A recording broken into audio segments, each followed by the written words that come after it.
드립니다. 아멘. 네, 오늘은 우리가 느헤미야 5장의 말씀을 가지고 기초재건 시리즈 6번째 시간으로 무관심과 이기심으로 오는 내부 균열이라는 이 제목으로 함께 은혜를 나누도록 하겠습니다. 날씨가 제법 춥습니다. 그죠? 아침에 바람도 불고 엄청 춥더라고요. 하지만 그럼에도 이제 봄이 점점 다가오고 있습니다. 지난 수요일이 입춘이었습니다. 여러분 알고 계셨습니까? 예, 절기상으로는 이미 봄이 시작됐다라고 말을 하는데 수요일하고 목요일은 정말 따뜻해서 완연하게 봄 기운이 느껴질 정도였고, 우리 장로님 통해서 또 매화꽃이 폈다는 이야기까지 들었는데 갑작스럽게 이렇게 추워질 줄 몰랐습니다. 여러분 봄 좋아하십니까? 예, 참 봄이 좋습니다. 생명이 움트고 싱그러움이 나타나는 그 봄이 참 전도 좋은데, 제가 이렇게 인생 가운데 여러 계절을 우리가 이제 매년 반복되는 4번의 절기를 계속 그 계절을 보내는 와중에 제 기억 속에 뚜렷하게 남아있는 그 봄이 있습니다. 1999년 그 3월과 4월의 그 봄을 제가 잊을 수가 없습니다. 왜냐하면 제가 그때 딱 대학교에 입학을 해서 대학 생활을 시작할 때 처음으로 캠퍼스에서 느꼈던 봄이었기 때문에 그렇습니다. 남고를 나온 제가 이제 대학 생활에 부푼 기대를 가지고 대전에 있는 그 침례신학대학교에 들어갔고, 이제는 여기에서 많은 것들을 누릴 수 있겠구나 했는데, 학과 특성상 남자 비율이 압도적으로 많았습니다. 150명가량 정도 되는 1학년 학생 중에 여성이 14명이었고 그 중에 반수 이상은 저희 어머니와 나이가 비슷하거나 저보다 한참 나이가 많은 이모님 또래의 누님들이었습니다. 뭐 그런 거 상관없이 그렇지만 그 자유와 젊음 자체가 너무 좋아서 그 봄이 그냥 좋았습니다. 수업을 마치고 집에 가지 않고 학교에 있는 잔디밭에 앉아서 그 동기 친구들과 이런저런 얘기를 나누는 게 왜 이렇게 기쁘고 즐거운지, 어제 했던 얘기 오늘 또 하는데도 그게 그렇게 웃어서 너무 신나게 웃고 재밌어서 자지러졌던 그러한 기억이 지금도 너무도 생생하게 있습니다. 그렇게 어울렸던 친구들이 몇 있는데 그 중에 서울 출신 친구가 굉장히 날씬하고 남자아이인데 얼굴도 정말 연예인처럼 잘생겼습니다. 옷도 너무 잘 입는 친구였는데 이 친구가 항상 정말 깔끔한 복장에 하얀색 운동화를 항상 신고 이렇게 저희 학교에 와서 수업을 들었는데, 저녁에 이 가로등불 근처 어두운 데 모여가지고 또 이야기를 하는데 너무 재밌게 이야기를 하고 있는데, 그 서울 출신 친구가 갑자기 이야기를 하다 말고 냄새를 맡는 겁니다. 야, 무슨 냄새 나지 않냐? 그래서 뭐 봄 냄새 나지? 뭐 이런 얘기를 했는데 아니라는 겁니다. 이상하게 너무 구린 냄새가 난다는 겁니다. 그러면서 이렇게 코를 여기저기다 대고 있다가 옆에 있는 친구한테 코를 대더니 냄새 맡다가 야, 너한테서 되게 이상한 냄새나. 그러더니 그 친구 멀리 다른 편으로 옮겨서 앉는 겁니다. 그리고 조금 있다가 또 얘기하고 있는데 그 친구가 다시 또 냄새가 난다는 겁니다. 그러면서 그 옆에 있는 친구한테 또 냄새 맡더니 너한테 나는 거였네, 내가 잘못 알았네. 그러더니 또 옆으로 옮기는 겁니다. 결국에 그렇게 하다가 저의 차례가 와서 저한테 또 냄새 난다라고 이야기를 하는 겁니다.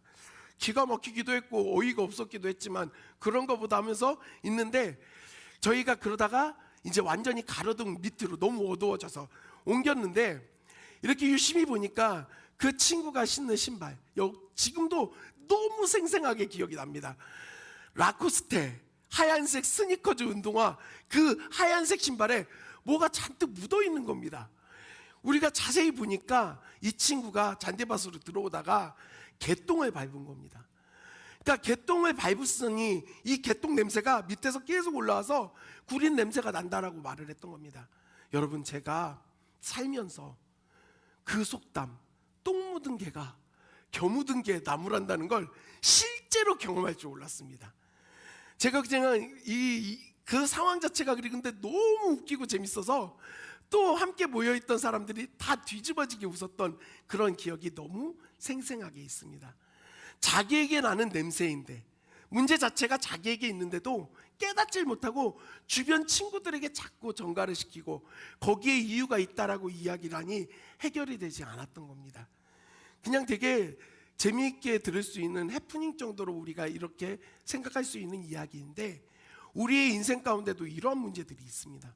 뭐냐면 내 안의 문제, 내부적으로 일어나고 있는 문제들이 있음에도 불구하고 거기에는 집중을 하지 않고 바라보지 않으면서 외부적인 것들만 자꾸 찾다가 결국에 그 내부적 균열과 문제가 점점 커져서 그냥 넘어지게 되거나 무너지게 되는 상황들을 우리가 맞닥뜨릴 때가 있다라는 겁니다.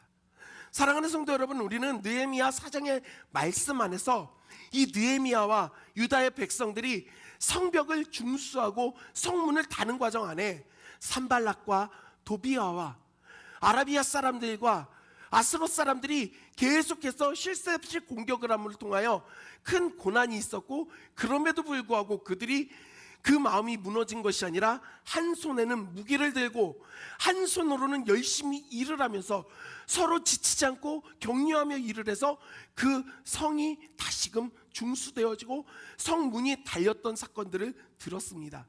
그러면 이제 이 공사가 점점 더 잘 돼야 되는데, 오늘 5장의 말씀을 보면 우리가 생각하고 우리가 기대하는 바와는 조금 방향이 다릅니다. 우리 1절 말씀을 다 같이 읽겠습니다. 시작. 그들의 형제인 유다 사람들을 원망하는데 일이 되어지고 그 어려운 외부적 환경 가운데서도, 공격 가운데서도 지치지 않고 일을 했음에도 불구하고 또 다른 문제가 생긴 겁니다. 그것은 유다의 그 백성들이 자기 아내들과 함께 크게 부르짖기 시작한 겁니다. 뭐라고요? 자기의 형제 유다 사람들에 대하여서 원망을 쏟아내기 시작한 겁니다. 여러분, 중요한 것은 무엇이냐? 오늘 말씀 안에서 우리가 조금 유추할 수 있는 것들이 있습니다. 유대 사회는요, 우리나라의 그 과거에 못지않게 가부장적인 사회였습니다. 그래서 여성들의 목소리를 내는다는 것이 쉽지 않은 구조입니다. 그런데 오늘 말씀에서는 그 아내들과 함께 소리를 냈다는 겁니다. 이게 무엇을 상징하고 있는가? 실제 가정경제가 완전히 무너지고 파탄이 나서 살 수가 없으니 아내들까지 함께 나와 그렇게 외치고 있는 겁니다. 그리고 크게 부르짖어 라고 하는 이 히브리어를 보면은요, 이 히브리어 단어의 뜻을 보면 어떻게 쓰여져 있냐면, 이 부르짖다가 단순히 크게 소리내다가 아닙니다. 누군가의 압제로 인해 고통당하면서 다른 구원을 할 수 있는 사람에게 도와달라고 요청하는 것을 상징하는 단어입니다. 이 히브리어가 어디에 쓰여졌는가? 출애굽기에 쓰여져 있습니다. 출애굽기에서 히브리 백성들이, 이스라엘 백성들이 이집트에 그 종으로 전락해서 종살이할 때 하나님, 우리를 구해 주십시오, 하나님, 우리를 구원해 주십시오라고 외쳤던 그 부르짖음과 동일한 뜻입니다. 이들이 지금 자신들을 압제하고 억누르고 있는 사람들에 하여금 고통을 당하고 있다라고 도와달라고 외치고 있는 겁니다. 그런데 이들을 압제하고 있었던 사람들은 외부적인 이방인이 아니었습니다. 그들의 형제였던 유다 사람들이었습니다. 그럼 당시의 백성들이 어떤 고난을 당하고 있었는가? 어떤 어려움이 있었는가? 먼저는요, 자신들이 원래 하던 일도 아니었는데 이 성벽을 중수하는 일에 가서 실제적으로 일을 하다 보니까 생업을 내려놔야 되는 상황들이 만들어지더라는 겁니다. 그러니까 당장에 먹고 살 문제가 생긴 겁니다. 먹고 살 양식이 없으니까 이들이 자기의 형제들에게 가서 꾸는 겁니다. 곡식을 꾸어오기도 하고 돈을 꾸어오기도 해서 당장 먹고 살 문제를 해결해 보려고 한 겁니다. 뿐만 아니라 당시에 기근이 또 찾아온 겁니다. 설상가상으로. 그러니까 농사마저 잘 되지 않으니까 이제는 더 이상 빌릴 게 없어서 자신들이 갖고 있던 땅, 밭과 포도원을 그걸 담보로 주고 또 돈을 빌려오는 겁니다. 곡식을 받아오는 겁니다. 거기에 세 번째로는 당시 이 이스라엘은 페르시아의 지배를 받고 있다 보니까 페르시아 왕에게 바쳐야 될 세금이 있었습니다. 그 세금을 내야 되는데 지금 먹고 살 것도 없는데 어떻게 돈이 있습니까? 심지어 이제는 이 백성들이 자기 자녀들을 종으로 담보물로 맡겨놓고 그 돈을 빌려서 세금을 내는 이런 참담한 지경에까지 간 것입니다. 도저히 어찌할 수 없는 이러한 어려움 속에서 이들이 지금 느헤미야를 찾아와서 부르짖는 겁니다. 도와달라고. 그들의 마음이 어떠한가? 여러분 5절 말씀을 같이 읽겠습니다. 시작.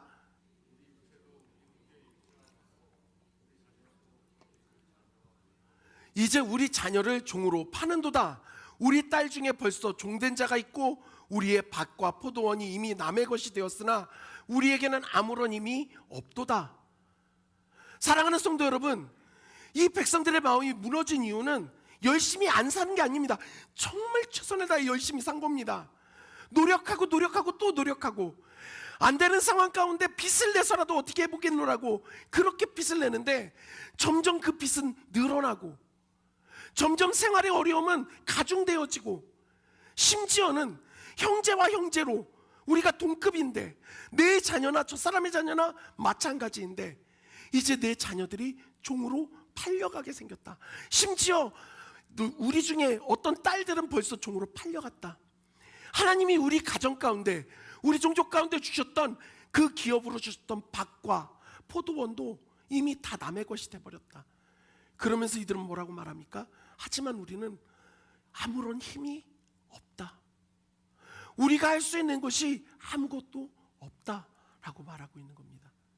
사랑하는 성도 여러분, 절망 가운데 있는 우리의 상황과 똑같지 않습니까? 어려움을 겪고 있는 우리의 현실과 똑같지 않습니까? 최선을 다해 무언가를 해보고 최선을 다해 어떤 일들을 벌여보고 우리가 정말 죽으림을 다해서 아둥바둥거리면서 여러 가지 자구책을 내놓지만 그 결과가 너무나도 우리의 기대와는 다른 참담함이고 그리고 더 나아가 그걸로 인해 우리의 삶이 더욱더 무너져 내리는 상황 가운데 아무것도 할 수 없는 이 절망적 상황 가운데 이 유다 백성들이 놓여 있었다라는 겁니다. 그리고 여러분 이건 남의 이야기가 아닙니다. 우리가 그랬던 사람들입니다. 우리의 힘으로 어떤 것도 할 수 없었던 최악의 상황 가운데 놓여있던 게 바로 우리였다는 겁니다. 나였다는 겁니다. 죄악으로 인하여 우리의 그 범죄함으로 인하여 결국에 상황의 종노릇했던 우리가 그러한 상황 가운데 있었다는 겁니다. 백성들의 이러한 부르짖음, 탄원을 느헤미야가 듣습니다. 사실 느헤미야 입장에서는요, 그래서 뭐 어쩌라고, 원칙대로 얘기하자. 빌렸어 안 빌렸어? 빌렸어요. 그럼 갚아야지. 여러분 이게 원칙 아닙니까? 빌렸으면 갚아야지. 내가 니네한테 억압했어? 내가 니네한테 돈 받았어? 나는 안 했잖아. 할 수 있어요. 내 일 아닌데. 그거 아니래도 지금 신경 쓸 게 너무 많은데 도비아와 산발라 때문에도 내가 지금 잠을 못 이루고 있는데 이것까지 내가 들어야 돼? 하지만 느헤미야의 태도는 그런 무관심이 아니었습니다. 6절 말씀을 보면 내가 백성의 부르짖음과 이런 말을 듣고 크게 노하였으나, 자기 일처럼 화를 내는 겁니다. 분노하는 겁니다. 여러분 그런데 여기 크게 노하다 이런 표현이 나오는데요, 이 노하다는 게 단순히 그냥 화가 났다 그게 아닙니다. 이 표현을 보면 코끝이 불타오르다 라는 단어적 해석이 그렇습니다. 히브리어가 코끝이 불타오르다, 이게 무슨 뜻일까요? 여러분 우리가 언제 코가 찡합니까? 뭔가 어려운 상황 가운데 있는 사람들의 그 상황을 보면서 공감될 때 우리 코가 시큰해질 정도로 찡합니다. 그러면서 내 안에 분노가 일어납니다. 도와주고 싶다. 어떻게 해야 할까? 왜 이렇게 어려웠을까? 왜 몰랐을까? 여러 가지 생각들이 듭니다. 지금 느헤미야가 단순히 그냥 화가 난 게 아니라 그 코끝이 불타오를 정도의 공감을 하고 있는 겁니다. 그러한 마음 가운데 있는데 이제 감정적으로 그러면 이걸 다 쏟아내야 되는데 느헤미야는 그렇게 하지 않습니다. 고리대금을 했던 그 악한 귀족과 민장들에게 가서 자신의 감정대로 쏟아내지 않습니다. 그는 7절에 이렇게 말합니다. 같이 읽겠습니다. 시작. 그들에게 이르기를 너희가 각기 형제에게 높은 이자를 취하는도다 하고. 사랑하는 성도 여러분, 깊이 생각하고 라고 하는 이 단어가요, 직역을 하잖아요. 그럼 뭐냐면 마음과 의논하고 자기의 감정대로 한 게 아니라 깊이 숙고합니다. 감정이 아닌 이성적 사고를 통해 어떻게 이야기를 하고 이것을 어떻게 해결해 줄 수 있을까를 아주 그가 진중하게 고민하고 나아가는 겁니다. 우리가 살다 보면요, 자꾸 감정이 우리의 태도가 될 때가 있습니다. 그 감정으로 우리의 삶의 태도를 다 드러낼 때가 있어요. 물론 그렇게 감정을 쏟아내면 당장에는 시원합니다. 속이 시원해요. 하지만 중요한 건 무엇이냐면 그걸로 내 속은 조금 시원해질지 모르지만 관계는 깨어지게 되고요, 문제는 해결되지 않는다라는 겁니다. 사랑하는 성도 여러분, 우리 장효수정교회가 감정이 태도가 되는 교회가 되지 않기를 원합니다.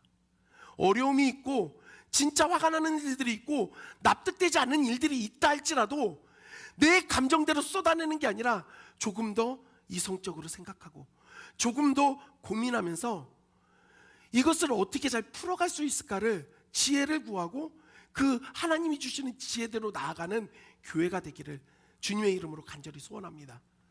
여러분, 그런데 느헤미야가 그럼 어떻게 행동을 취하는가? 먼저는요, 이 사람들의 마음 가운데 공감대를 먼저 줍니다. 첫 번째로 한 거는, 야, 내가 사실 포로 2세대로 여기 안 와도 된 거 알잖아. 내가 왜 왔어? 우리 백성이 고난을 당하고 있다는 이야기를 듣고 와서 너희들이 그렇게 종되었다라는 것들을 풀어주려고 왔는데, 너네들 알면서 너희들은 그 상황을 다 경험했으면서 그 형제 자매를 종으로 다시 팔고 있니? 말이 되니? 그들의 마음을 만집니다. 잘 생각해봐. 그러면서 또 느헤미야가 보여주는 태도는 무엇이냐면 그는 매우 성숙한 사람이었습니다. 그래서 어떻게 이야기합니까? 자, 10절 말씀 같이 읽겠습니다. 시작. 양식을 백성에게 구워 주었거니와 우리가 그 이자를 받기를 그치자. 여러분, 느헤미야와 그의 측근들도 백성들에게 구워줬다는 겁니다. 구워주었어요. 힘들다고 하는데 구워주죠. 근데 느헤미야가 구워줬던 이유는요, 고리대금을 하려고 구워준 게 아닙니다. 무엇을 보면 알 수 있는가? 그가 월급을 원래 정당하게 받아야 되는데도 안 받았어요. 안 받은 이유 중에 가장 큰 이유 중에 하나가 백성들이 너무 힘들다는 걸 알기 때문에. 이런 마음을 갖고 있는 사람이 고리대금 하려고 빌려줬겠습니까? 좋은 마음으로 너무 힘들어하니까 빌려준 겁니다. 선한 마음으로 빌려줬는데 자신들도 구워줬다라고 말하면서 지금까지 많은 이자를 받았던 그 귀족과 그 민장들에게 뭐라고 얘기하냐면 우리가 이제 이자 받는 것을 그만두자. 여러분, 이 잘못 자체를 우리라는 표현으로 공동체적인 잘못으로 이야기를 하고 있습니다. 사랑하는 성도 여러분, 문제가 발생하고 여러 어려움들이 생기면은요, 누구 잘못인가를 우리는 기가 막히게 찾아내려고 합니다. 이거 그 사람이 잘못한 거야. 이거 그 인간이 잘못한 거야. 이거 그쪽에서 잘못한 거야. 여러분, 여기에만 우리는 모든 초점을 맞춥니다. 근데 이걸로는 변화가 안 일어납니다. 느헤미야는요, 철저히 항상 공동체적인 그 회개와 공동체적인 책임을 가지고 있었던 사람입니다. 그래서 오늘도 말하는 겁니다. 우리가 네가가 아니에요. 너희들이 아닙니다. 우리가. 여러분, 이 단어가 참 놀라운 능력이 있습니다. 우리 힘든 거 누구 때문이야? 어떤 일 때문이야가 아니라 우리가 잘못해서, 우리 안에 문제로 인하여, 우리의 그 지혜 없음으로 인하여, 우리가 잘못 선택한 걸로 인하여 우리라는 표현이 필요합니다. 놀라운 것은 무엇이냐면 이때 변화가 나타나기 시작한다라는 겁니다. 느헤미야가 이렇게 말을 할 때 실제적인 이제 도전을 줍니다. 어떤 일을 해야 되는지. 단순히 그냥 너네들이 이제 착한 마음 가지고 살아 한 게 아닙니다. 이제는 그럼 무엇을 해야 되는지를 이야기하는가 말합니다. 그런즉 너희는 그들에게 오늘이라도 그들의 밭과 포도원과 감람원과 집이며 너희가 구워준 돈이나 양식이나 새 포도주나 기름의 100분의 1을 돌려보내라. 이렇게 말을 하고 있는 겁니다. 여러분, 이게 무슨 말이냐면 원래 이스라엘 사람들은요 땅을 거래할 수가 없습니다. 왜 그랬을까요? 땅은 누구 거예요? 하나님의 거예요. 그 하나님의 것을 우리가 기업으로 지금 잠시 받은 것뿐이에요. 그래서 이걸 주고받을 수가 없었던 겁니다. 그리고 실제로 어려움 가운데 그 땅을 전답으로 바쳐놓고서 이거를 그 담보로 잡아놓고 나서 무엇을 빌렸더라도 설령 이것을 갚지 못하더라도 어떻게 해야 됐을까요? 희년이 되면 다 돌려줘야 됐습니다. 무조건 돌려주는 거예요. 갚았던 못 갚았던 상관없습니다. 이건 하나님 거야. 다시 주는 겁니다. 그래서 지금 이 말씀은 원래 해석을 제대로 하면 가지고 너희가 받았던 담보로 받았던 땅은 다 돌려주자. 그리고 그 다음 이야기하는 거, 양식이나 포도주나 돈이나 너희가 구워줬던 거에 100분의 1을 돌려줘라. 이게 그냥 세 가지고 100분의 1만 줘라가 아닙니다. 그간에 고리대금했던 거, 부당하게 너희가 착취했던 것들, 이제는 그건 돌려주자. 이 이야기를 하는 겁니다. 무조건적으로 그냥 귀족들과 민장들, 부자들에게 너네만 잘못이 있고 너네가 다 잘못한 거니까 내가 다 고쳐놓을 거야가 아닙니다. 하나님의 말씀과 율법을 기억하자. 여러분, 그러면서 느헤미야가 이 백성들에게 어떤 이야기도 했습니까? 야, 이방 사람들이 우리를 보면 손가락질하지 않겠냐? 야, 하나님의 영광을 위하여 살아가는 우리가 이렇게 살면 되겠냐? 라고 말을 하고 있습니다. 그랬을 때 이 사람들이 그렇게 하겠노라고 약속을 합니다. 근데 이렇게 약속한 걸로 느헤미야가 그냥 약속받고 끝내지 않습니다. 특별한 행동을 합니다. 우리 13절 말씀에 다 같이 읽겠습니다. 시작. 모두 하나님이 또한 이와 같이 그 집과 산업에서 털어버리실지니 그는 곧 이렇게 털려서 빈손이 될지로다 하매 회중이 아멘하고 여호와를 찬송하고 백성들이 그 말한 대로 행하였느니라. 느헤미야가요 백성 앞에서 옷자락을 털어냅니다. 이 행위는요 그냥 단순히 아무 의미가 있는 게 아니라 의미를 부여하고 있습니다. 어떻게요? 시각적 효과를 통해서 야, 내가 지금 이 옷 털어내는 거 보이지? 너희가 그렇게 약속해 놓고서도 하나님 앞에서 그대로 행하지 않으면 하나님이 너희를 그렇게 털어버릴 거야. 여러분, 너무 흐듯합니다. 너무 무섭습니다. 너희가 다 털려서 너희 집에 아무것도 남지 않을 거야. 사랑하는 성도 여러분, 이 말씀 안에서 우리가 먼저 좀 생각해야 될 게 있습니다. 뭐냐면요, 우리가 살아가는 이 현대 사회 가운데 많은 그리스도인들이, 교회가 하나님의 사랑만 너무 강조한 나머지 하나님이 하지 말라고 한 것과 하나님이 죄라고 한 것들에 대해서 너무 관대해지는 것을 보게 됩니다. 그래놓고서 그 일들을 서슴지 않고 하면서 뭐라고 합니까? 하나님이 다 사랑하니까 괜찮다라고 말합니다. 아니요, 여러분, 죄에는 대가가 따라옵니다. 결과가 있어요. 그거에 대해서 항상 우리는 경계를 풀어서는 안 됩니다. 하나님을 두려워만 하라는 게 아니라 그 사랑의 하나님은 죄를 미워하시는 하나님으로 우리가 두려워할 대상이기도 하다라는 겁니다. 모든 신앙이 나중심적으로 해서 내가 하는 건 다 괜찮다라고 하는 게 마땅합니까? 옳지 않습니다.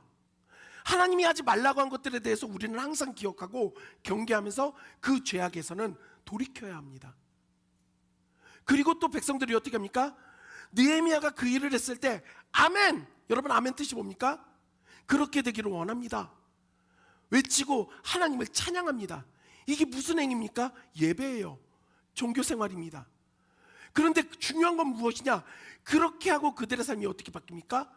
말한 대로 다 행하게 됩니다. 순종함이 나타납니다. 여러분, 오늘날 교회 안에서 많은 그리스도인들 안에서 나타나는 문제가 뭡니까? 신앙과 삶이 다르다는 겁니다.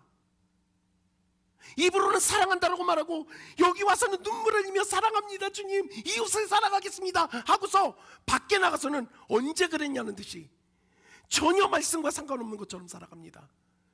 여러분, 예배와 신앙과 삶이 다른 게 아닙니다. 동일해야 합니다. 이게 사라지면 우리 안에 믿음이 균열이 일어나고 문제가 생기는 겁니다. 그런데 이런 내부적 균열, 무관심과 이기심으로 나타나는 내부적 균열을 그럼 우리는 어떻게 해결할 수 있을까요? 이것을 해결하는 방법이 오늘 말씀 안에 들어가 있습니다. 여러분, 그건 무엇이냐면 긍휼의 마음입니다. 긍휼. 그 사람을 마음으로 받아들여서 동정하는 것, 그 마음이 있어야 된다는 겁니다. 그러면서 느헤미야가 어떤 고백을 하냐면 자기가 아닥사스다 왕 20년에 이 예루살렘의 총독으로 와서 12년 동안 총독의 활동을 하는데 녹을 받지 않았다는 겁니다. 녹을 먹지 않았다는 겁니다. 월급에 포기했다라는 겁니다. 여러분, 근데 그 월급이 양이 적었을까요? 볼까요? 우리 15절 말씀 보시면 양식과 포도주와 또 은 40세겔을 그들에게서 빼앗았다. 느헤미야 이전에 있었던 총독들이 받았던 그 녹입니다. 양식과 포도주 외에도요, 은 40세겔을 받았다는 겁니다. 매달. 그럼 은 40세겔이 얼만큼 될까? 한 세겔은, 이 세겔이라는 건 무게 단위거든요. 40세겔이면은요, 이게 무게가 은으로 485g? 그러니까 500g이 조금 안 되는 그런 무게입니다. 근데요, 여러분, 성경 안에서 세겔을 이렇게 계산할 때 어떻게 계산하냐? 한 세겔이 노동자가 12일을 일해야 받게 되는 그 돈, 이걸 다 합치면 한 세겔로 받습니다. 그러니까 40세겔은요 480일 동안 일을 해야지만 벌 수 있는 돈이에요. 연봉을 넘어섭니다. 그걸 받는 거예요. 매달. 적은 돈이 아니었습니다. 그런데 느헤미야는 안 받아요. 여러분, 긍휼의 마음은요 단순히 좀 불쌍하게 여기는 마음이 있다고 해서 이루어지지 않습니다. 희생과 포기, 헌신이 있어야 된다는 겁니다. 그리고 실제로 느헤미야는 자기가 마땅히 받아야 될 것을 받지 않습니다. 힘들지 않았을까요? 원래 잘 사니까 괜찮았을까요? 아니요. 그런 게 어디 있습니까?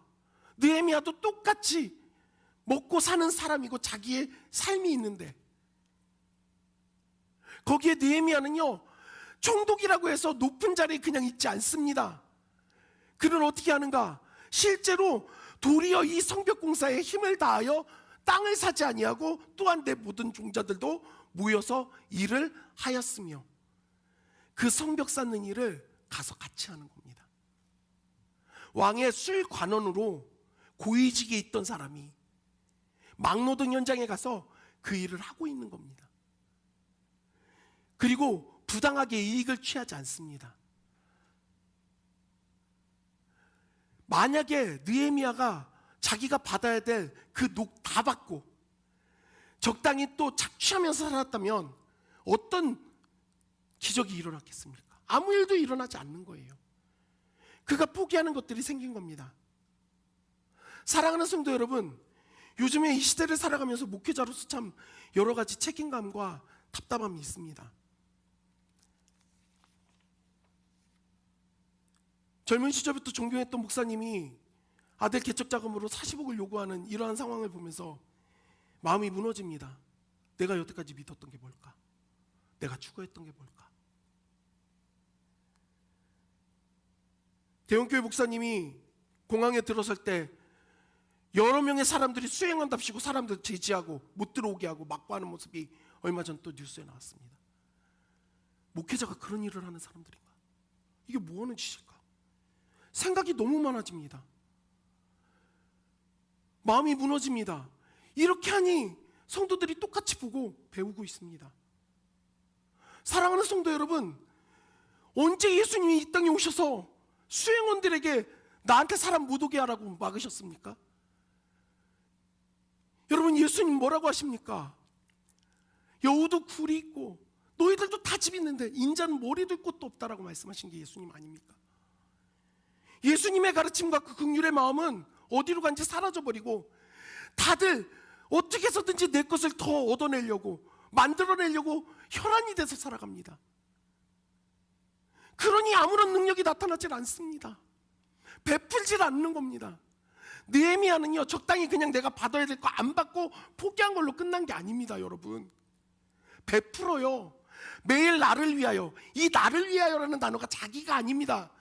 이 느헤미야의 상에 함께 식탁의 규제를 나누는 사람들이 있는데, 민장들, 일하는 사람들의 대표들, 백성의 지도자들, 여러분 그 인원만 150명입니다. 이방인들까지 하면 거의 200명이 넘는 사람들이 와서 밥을 같이 먹는데, 그 식탁에 여러분 올라가는 것들이 얼마나 많았겠습니까? 매일 써야 되는 게 소 1마리, 살찐 양 6마리, 많은 닭이 필요했다고 합니다. 그런데요, 여기 말씀을 우리가 그냥 보면 아, 그것만 받았나 보다가 아닙니다. 이거를 그가 헌신한 겁니다. 내놓은 겁니다. 누굴 안 받은 경험만 있었던 게 아니라 자기의 것을 내놓는 겁니다. 제가 말씀 보다가 조금 좀 제 마음에 너무 왔던 것이 있습니다. 잠깐 우리가 너무 심각해지는데, 여러분, 우리가 일을 하고 나서 고된 노동 후에 저녁이 되면 어김없이 떠오르는 생각이 있습니다. 치킨. 저는 그게 너무 죄스러웠거든요. 근데 말씀 보니까 이게 성경적이었습니다. 오늘 보시면 닭도 많이 준비했다라고 합니다. 우리가 고된 노동 후에는 닭이 땡기는 겁니다. 웃자고 얘기했는데 너무 심각하셔서 제가. 여러분, 근데요, 중요한 건 뭐냐? 느헤미야가 지금 베풀고 있다라는 겁니다. 자기가 먼저 자기의 권위와 자기가 받아야 될 것들을 내려놓고 포기하고 희생하고 헌신하고, 더 나아가 자기의 것을 주고 있다라는 겁니다. 그랬을 때 어떤 일이 일어나는가? 변화가 생기는 겁니다. 사랑하는 성도 여러분, 저는 이제 말씀을 좀 정리하려고 합니다. 느헤미야가 그럼 이렇게 한 게 유다 백성들에게 잘 보이기 위해서, 내가 이런 사람이라는 거 드러내기 위해서 한 걸까요? 아니요, 그렇지가 않습니다. 오늘 5장의 19절 마지막 절에 느헤미야가 이렇게 고백합니다. 내 하나님이여, 내가 이 백성을 위하여 행한 모든 일을 기억하사 내게 은혜를 베푸시옵소서. 무슨 말입니까? 하나님이 알아주시면 됩니다. 하나님이 아시면 돼요. 하나님, 저 제 삶 늘어나는 거, 제가 잘 되는 거 아니요, 그냥 하나님 은혜 베풀어 주세요. 사랑하는 성도 여러분, 긍휼의 마음을 갖고 삽시다. 긍휼의 마음을 우리가 나타내야 됩니다. 여러분, 이런 말 100번 1000번 얘기하면 무슨 소용이 있습니까? 그런데 여러분, 우리는 자꾸 놓치는 게 있습니다. 우리가 그 긍휼을 받지 않았습니까? 우리가 그 긍휼하심의 은혜를 얻지 않았습니까? 하나님이 우리를 불쌍히 여겨주셔서 답이 없는 우리를 위하여 하나밖에 없는 아들을 보내시는 헌신이 있었다라는 겁니다. 포기가 있었다는 겁니다. 예수님이 나를 살리기 위하여 그 골고다 언덕길을 오르셔서 십자가에서 자기의 생명을 내려놓는 자기 포기와 헌신이 있었기에 그 긍휼의 은혜가 이루어졌다라는 겁니다. 내 손에 움켜쥐고 있는 것들 놓지 않으려고 하면 아무런 변화가 나타나지 않습니다. 내가 아는 그 모든 것들에 대하여서 당연하게 여기면서 이 정도는 괜찮지, 여러분, 이걸로는 변화가 일어나지 않습니다. 왜 교회가 입을 잃냐고요? 왜 그리스도인들이 오늘날 손가락질 당하느냐고요? 긍휼의 은혜를 잃어버렸기 때문에 그렇습니다. 어떻게 하면 좀 더 멋있는 건물을 지을까? 어떻게 하면 교회 재산이 좀 더 늘어날까? 어떻게 하면 성도 숫자가 많아질까? 여러분, 이건 능력이 아닙니다. 어떻게 하면 십자가 구원의 은혜가 크다라는 것을 내가 날마다 경험할까? 어떻게 하면 내가 받은 이 구원의 은혜를 나눌 수 있을까? 어떻게 하면 내가 저 사람들을 도울 수 있을까?